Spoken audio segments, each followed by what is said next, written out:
have a seat. So one of the primary things I do in my life is I'm a writer, and I love writing. And one of the things you're not really supposed to do when you're a writer is tell people where your ideas come from or how they emerge in your head. And especially, I've been married for 35 years to my amazing wife, Kim, and she tries, oh, you can apply that, all right, you know. And so she's always nervous when I start talking about my process, because it makes me less trustworthy.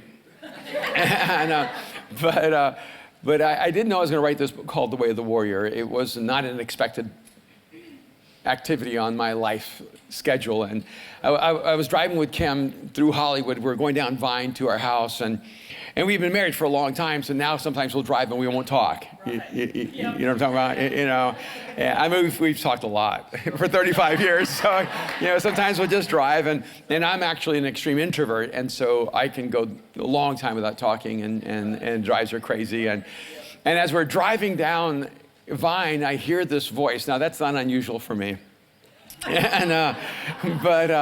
But I hear a voice. It was so clear, and the voice said, "The warrior's not ready for battle until they've come to know peace."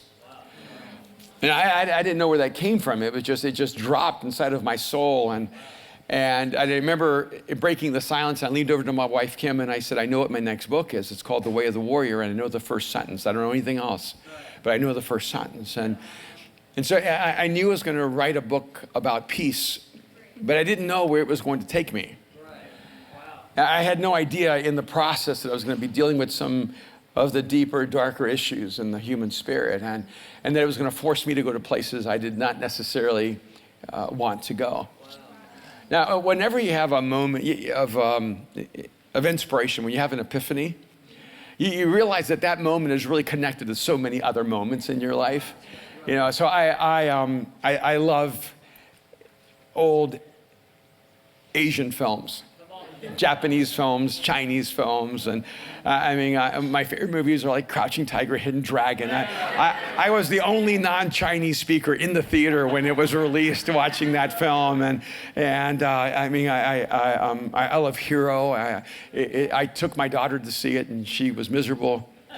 But I saw it like 5 times, and I just love that film. And my original favorite film was probably The Seven Samurai, and then The Magnificent Seven was just an American takeoff of The Seven Samurai, I was actually compulsive about it. Remember when there was Blockbusters? Yeah, wow. And you're older than you look then. Or you've checked it on Wikipedia, I'm not sure, but I would always go into Blockbuster, and I would buy a copy of either The Seven Samurai or the Magnificent Seven, and my wife would say, "You already have that movie." And I said, I think I do. And I would buy it, and I would have like 20, 30 of them in our house, and then when people would come from around the world, I said, "I have a gift for you," and I would give them these movies, and so just so I could buy another one. So I've always been attracted to Asian films, and even The Last Samurai, which, you know, even though it has Tom Cruise in it, and I didn't mean it like that, yes I did, but it also has Ken Watanabe in it, who played an amazing role, and so when I heard that voice, I knew it was Ken Watanabe's voice, and I could recognize, you know, the warrior is not ready for battle, you know, until he's come to know peace. And I also knew that I'd been in LA for 30 years, and Mosaic, our community of faith, the average age of our church is probably like 26 years old, and probably 80% of our congregation is under 32. And so it's a massively young community, and cities have magnetism. And so if you are drawn to certain things, you go to certain cities like Paris or London or New York or San Francisco. And so if you're a tech genius, you probably come here. And it doesn't, and people go, wow, Palo Alto, they have all the tech geniuses. You don't raise them, and you just steal them. You know?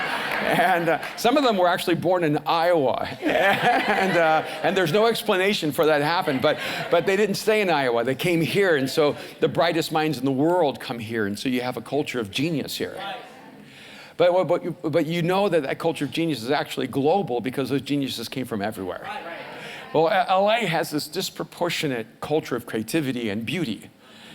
And sometimes when you're in LA, you forget the rest of the world doesn't look like that. You know, they look like me, but I'm in LA, and you see such extraordinary, superficial expressions of awesomeness. And some of the most talented, gifted, creative, attractive people in the world.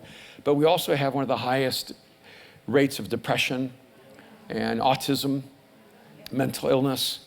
And we have a city that's incredibly fragmented. And so I think in that moment, I was processing not only all the great Chinese and Japanese films I've ever seen, but I was also really dealing with all the brokenness and despair that was inside of so many people. And then also just really coming back to my own personal journey. I turned 61 this summer, and there's some things in my life I thought I would already be past, but they're still with me. And you can't see that I struggle with them because I've learned how to function well with stuff that still cripples me inside of my soul. And I started wondering how and I'm a person, people would go, oh, he's really whole. And I go, wow, if I'm really whole, if I'm the measure of wholeness, we have a really broken world. And you ever had like panic attacks or anxiety attacks, or I've had those, and ever struggled with depression or just feeling a sense of disconnection. And see, when I was 12 years old, I was in a psychiatric chair, and I spent months in and out of a hospital. And when I was 12 years old, they were trying to diagnose me and figure out what was wrong with me. And I was a straight D student, first through 12th grade, and I was extremely reclusive. I lived in an inner world, and I had nightmares for 5-6 years, every single night in a row. And even to this day, I'm in danger of having these extreme, paralyzing nightmares where I'm fully awake while my imagination is still fully operating. And my family's had to learn how to help me through those, because even though I'm not trapped in my past, I still carry some of the phantom memory of it. And so I wrote this book because I felt like,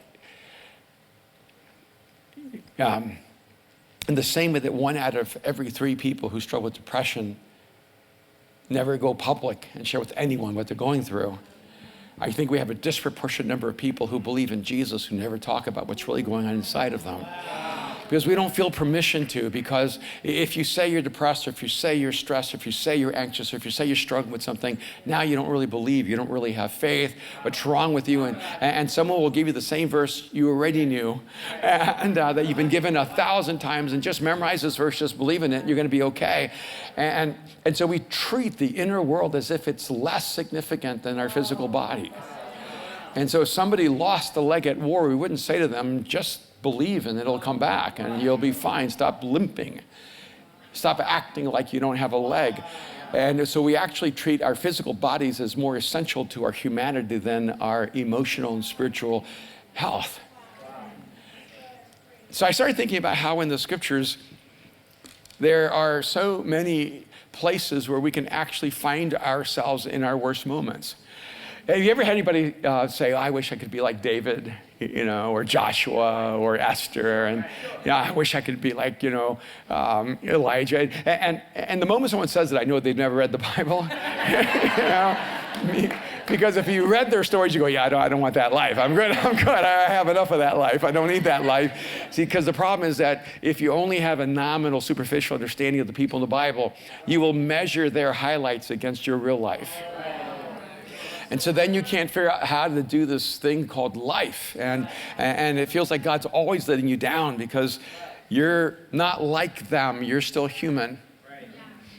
So there's this moment in the scriptures that I want to just highlight just for a few moments. And it's in the life of Elijah. And one of the reasons I want to go to Elijah is almost like beyond belief. Like Elijah existed before X-Men.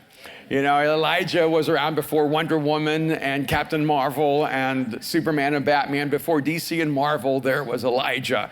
And he prayed and brought fire down from heaven. He prayed and shut down the skies, and it didn't rain for 3.5 years. And he picks up his robe and runs faster than chariots. And this guy is like superhuman, right?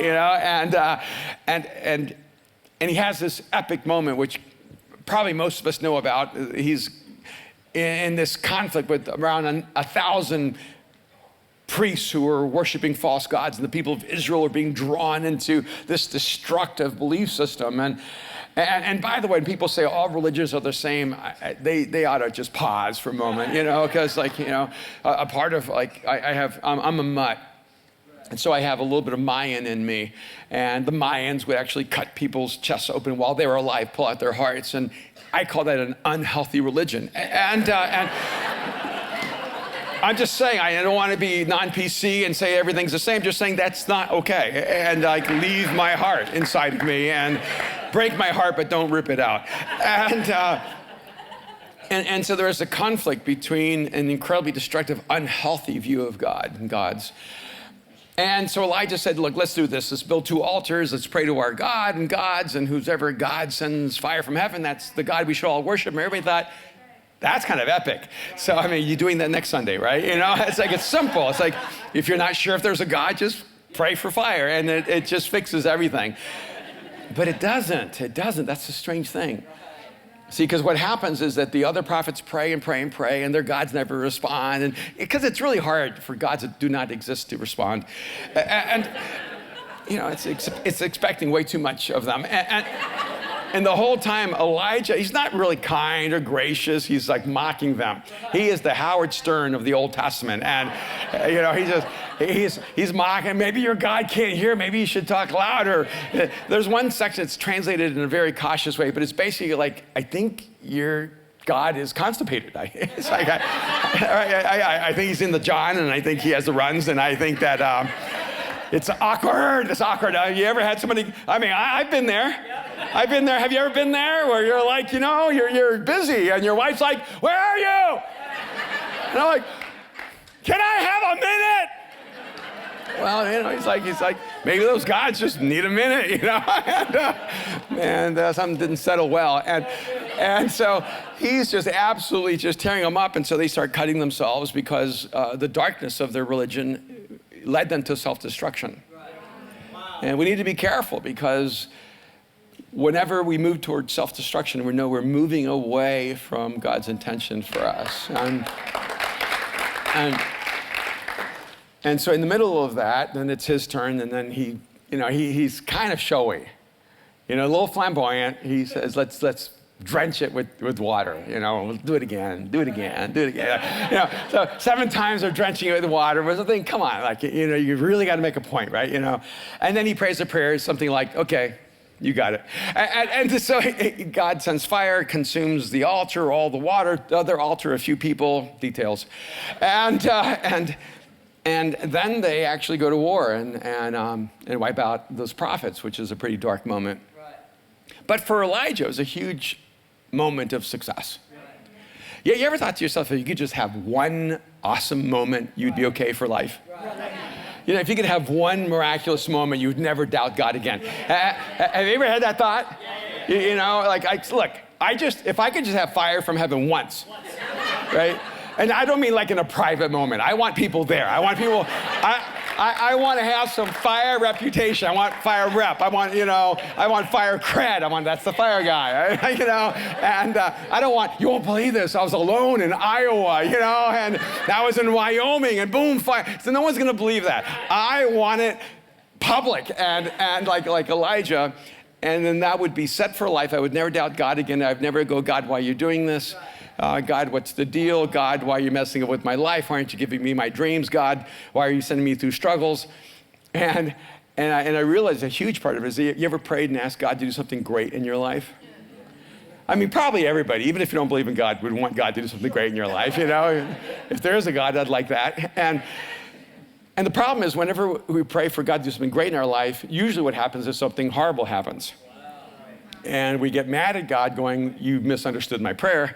And I didn't say, ruin my life. I said, do something awesome. But how in the world can God actually do something miraculous if he doesn't give you a challenge that needs a miracle?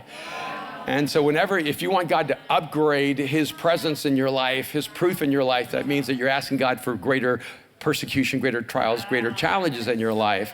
So here he has this moment. And what does he do after fire comes down? You kind of set for life. You're Elijah, fire caller. And here we go, chapter 19. This is what happens next. Now Ahab told Jezebel. You may not know who Ahab and Jezebel are, maybe you do. And at Mosaic, most people have never read the Bible. So we have to introduce them to all the characters. And you don't have to know much about Ahab and Jezebel. They were the king and the queen. They were evil. They were malevolent. And the way you can know that is, well, one, is anyone here named Jezebel? Okay. See, no. And your mom wasn't named Jezebel, and you're not going to name your kid Jezebel, okay? And that's how you know Jezebel was a bad person, because no one names their kid Jezebel. And there's some Ahabs, but not that many. And it says, now Ahab told Jezebel everything Elijah had done and how he had killed all the prophets with the sword, which were her henchmen. So Jezebel sent a messenger to Elijah to say, may the gods deal with me, be it ever so severely, if by this time tomorrow I do not make your life like one of them. I have to be careful here, but Elijah just stood against almost 1,000 men and was fearless. Now one girl sends a threat through a messenger. That's going to have an effect on him? That's not going to have an effect on me. If I just prayed fire down from heaven and I hear, I'm coming to get you, I go, come on. We're going to have a barbecue. Come on, let's go. Bring it on. But he doesn't do that. It says Elijah was afraid and ran for his life. That's how I know the Bible is actually legit, because that should not be there. Right? That's not the way the story would be written if you're writing it to show how awesome God is all the time. And how our lives are forever changed. Because isn't that the way we say it? You meet God and you're better for life. You meet God and you never struggle again. You meet God and you're never afraid again, right? Because we have the expert of fear and faith, right? But you can't even get to the faith part until you work through your way through the fear part. But the problem is that if you were to sequel, it'd have to be fear, faith, fear. Because after the faith, the fear comes back. It's messy, isn't it? And Elijah runs for his life when that doesn't match anything he's experienced. Which lets me know something. When you're struggling in your inner world, it's not really connected to reality.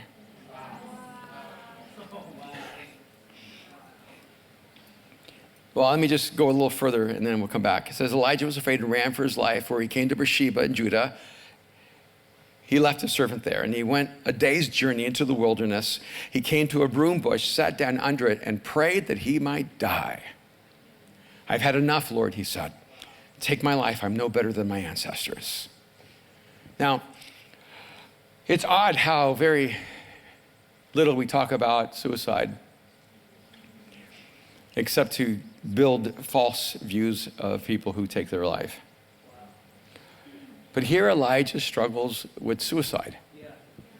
He's not the only one, by the way. Jonah was another one. Some of our key people in the scriptures come to a place in their life that they have no hope for tomorrow. And I don't know if you're here and you've ever struggled with inner voices in your head just telling you it's not worth the fight. Your life's never going to change. You're never going to get better. And you have that little voice that just says, why don't you just end it? I want you to know that you're just like people in the Bible. You're not different than them. And they're not different than you. Elijah runs for his life and he prays, God, I just want to die. He doesn't even have enough initiative to do it himself. He's saying, God, kill me. He's at the end of himself. And this strikes me as really odd, because if Elijah was good at anything, it was praying. In fact, in the book of James, around chapter 5, I think verse 17 or so, it tells us that Elijah was a person just like us. But he prayed, and then it did not rain for 3.5 years. And then he prayed again, and then it did rain. I mean, it's a short summary, right? For almost 4 years of your life, right? But what they're basically saying is, and he says, and the desperate prayers of a righteous person has great power. So they're using Elijah as an example for great praying. So you would think a guy that creative, I mean, who thinks of fire? That's a pretty, like, what can we do here? I think fire, right? I mean, that's pretty creative. I wouldn't have thought of that. And, who thinks I'm going to stop the rain? I mean, the universe is going to bow to my will. Who does that? Anybody here? Anybody lately? Anything like that, you know? And so you think a guy who's this creative and this confident in his prayer life would have a better prayer than God kill me. That's the best prayer you could think of. I could think of a few. I mean, if you're afraid of Jezebel, God,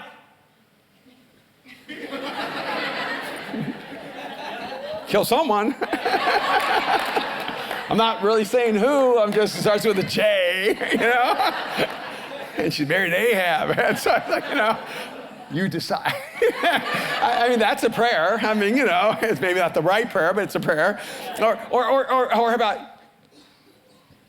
God, change her heart. God, reach Jezebel and turn her heart towards you. Like, there's a lot of prayers you could pray.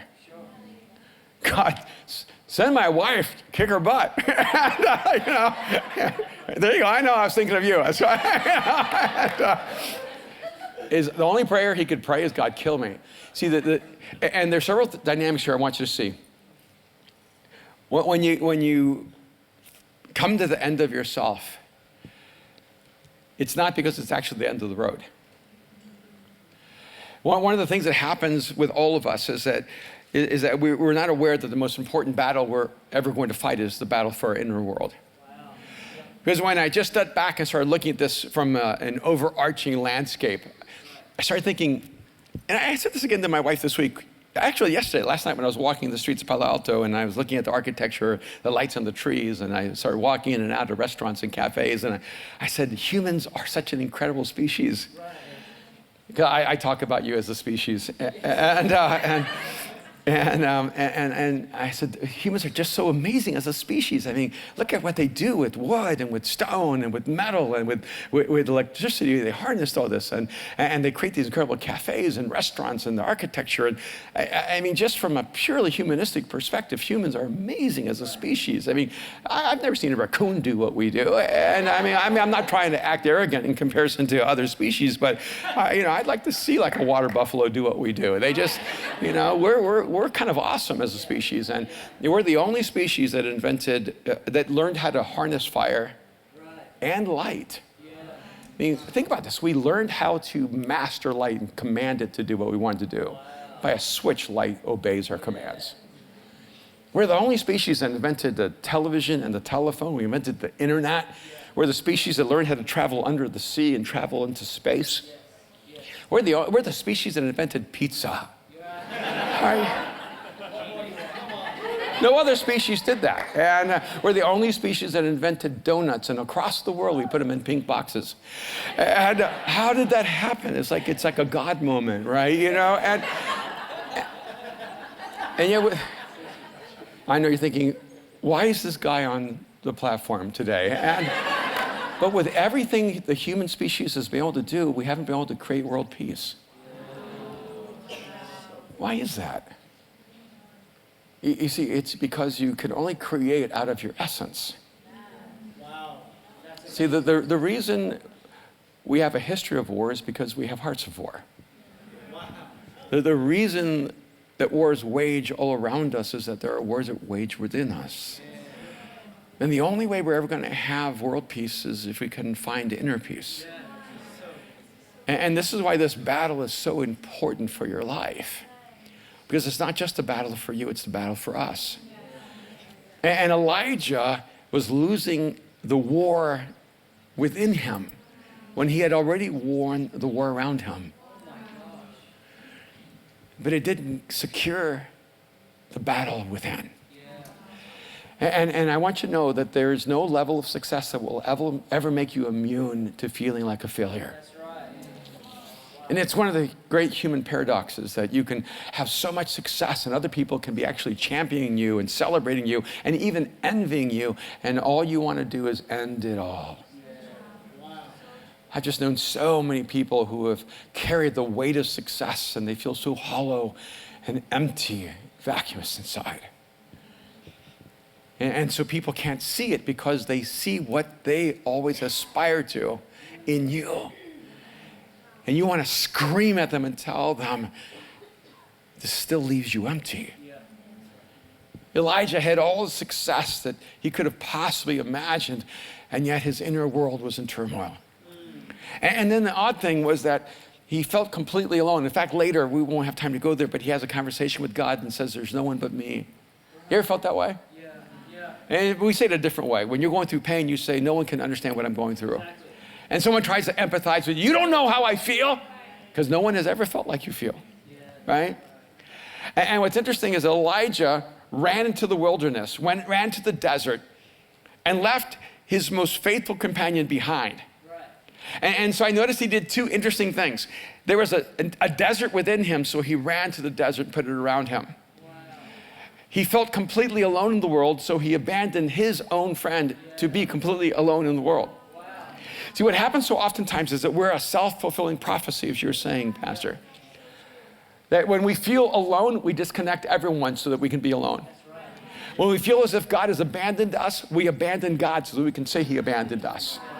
When we feel like we're in a desert, we make sure we get to a desert and we actually create the life that we fear.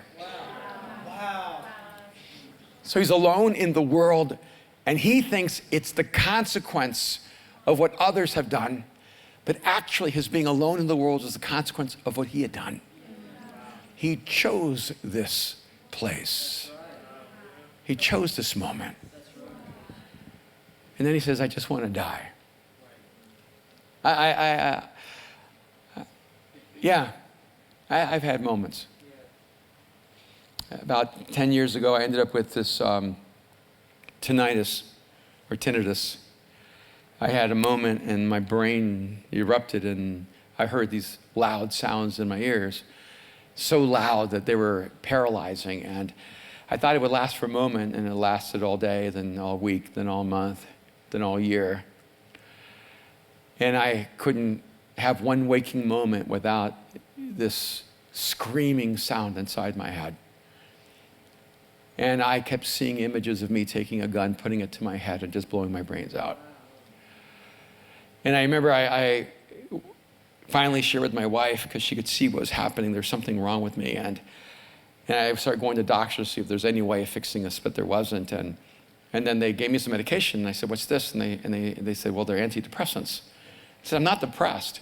I have a blaring, loud ringing in my head that won't stop, and I can't sleep. And they said, I know, but this is one of the highest causes for suicide. And so the antidepressants are just to keep you from making a bad choice. And I said, I appreciate the concern, but no. If this is the challenge I'm going to face, then I'm going to take it. And one of the interesting things that I began to discover is that, one, I wish God had gotten rid of it, but he did not. I believe he had the power to do it, but he didn't. But it gave me a level of focus that I'd never had before. Because the only way I can blare out the ringing is to be so focused on what I'm doing that it makes it irrelevant in my life. See, I understand the moment when Elijah says to God, God, just kill me. I'm just tired. And just pray that he might die. And he says, I've had enough. And I think you've had enough. You got to see fire come down from heaven. You pray, the rain stops. I wish I had enough. You ever hear people complain, oh, my life is so hard. I don't know if I should get the Bugatti or the, Lamborghini. I'm like, I know, your life is so hard. And we could make it easier. You buy one for you, one for me. And honestly, I tell a lot of people, you have rich people problems, you have white people problems, it's like you don't have any problems, And he says, I've had enough, take my life, I'm no better than my ancestors. What Elijah's saying is, I thought I could start a new pattern than my past, but my past is becoming my future. And then God slaps him around, kicks him in the gut, says, get up! You faithless, worthless millennial.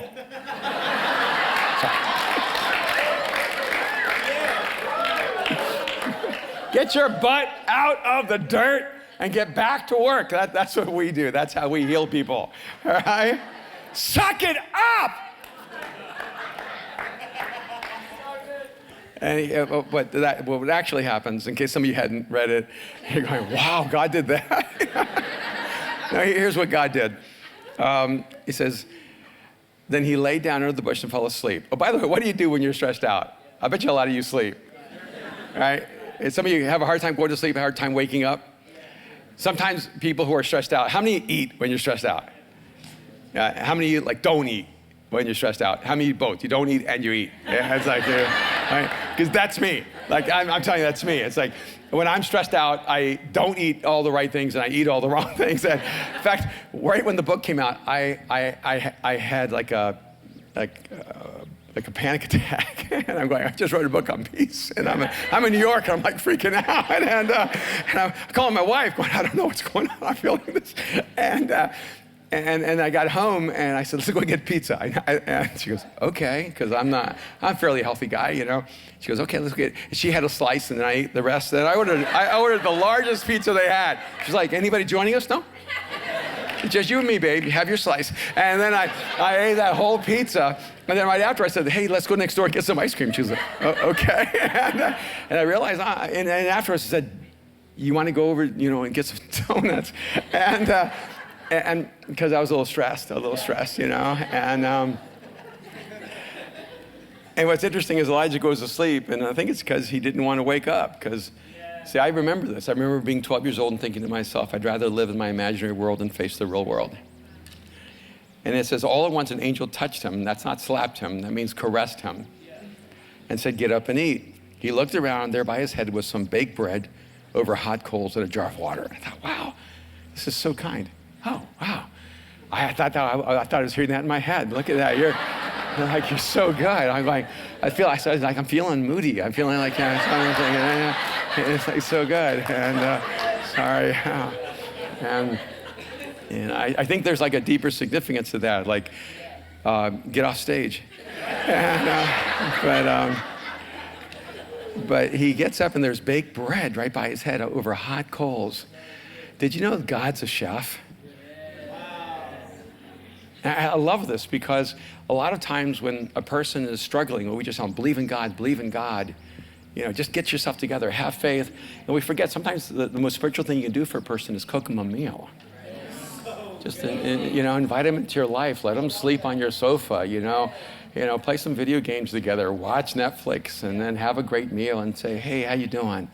Okay, go back to sleep, because he eats and he goes back to sleep. He doesn't get up going, I'm better now. He's like, okay, thanks. And he goes back to sleep. The angel has to caress him again and take his time. I love how patient God is.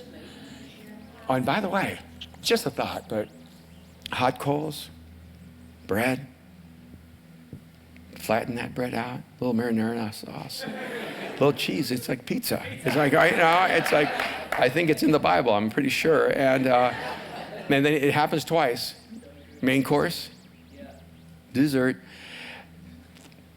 hot bread, a little cinnamon, a little hole in the middle, donuts, right, And so don't let anyone tell you that God does not use carbs to bring you back to health. But I love what God says to him, and we'll close here because I'm feeling it. I don't know. One of the things, I actually don't have ends to my talks. I just run out of time. It says this, the angels of the Lord came back a second time and touched him and said, get up and eat, for the journey is too much for you. And then he got up and he ate and he drank, and he strengthened by that food. He traveled 40 days and 40 nights until he reached the mountain of God. I thought, this is interesting. When he was running from God, he had the strength to run one day. But when he was walking with God, he had the strength to walk 40 days. And just be careful that when you're running for your life, that you're not running from your life. I love how God was kind and compassionate, but he still pressed him into a future. He said, eat because you're going to need the strength because the journey is too much for you. That's not really what you want to hear when you're down. The journey is too much for you. The way we coach each other is, you're enough. You're stronger than the journey. The journey's not too hard. He's like, you better eat. Because life is not going to get easier for you, Elijah. So you're going to be on a journey and it's going to be harder than you think. harder than you know, but you're still gonna go there. And people ask me all the time, does it ever get easier? That's why I'm here to give you the answer to that. Does it ever get easier? The answer is no. Life never gets easier. You get stronger. Wow. Amen.